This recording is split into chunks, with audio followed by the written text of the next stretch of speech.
செய்தி. வணக்கம். விவி செய்திகளுக்காகவும் செய்திகள் வாசிப்பது ஸ்வர்ணா.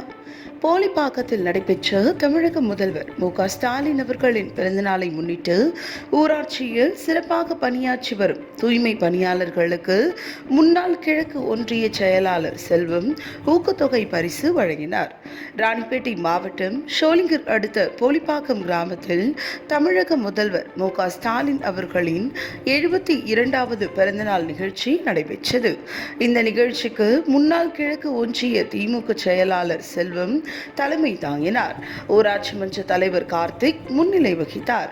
தொடர்ந்து திமுக கட்சியின் இருவண்ண கொடி ஏற்றி வைத்து ஊராட்சியில் சிறப்பாக பணியாற்றி வரும் தூய்மை பணியாளர்களுக்கு ஊக்கத்தொகை பரிசு மற்றும் பொதுமக்களுக்கும் நிர்வாகிகளுக்கும் இனிப்பு வழங்கி கொண்டாடினார்கள்.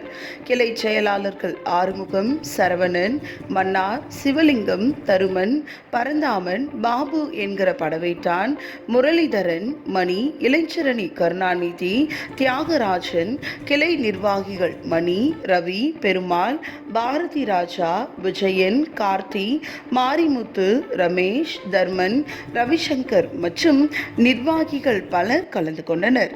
விவி செய்திகளுக்காக விஜய் மற்றும் பாஸ்கர்.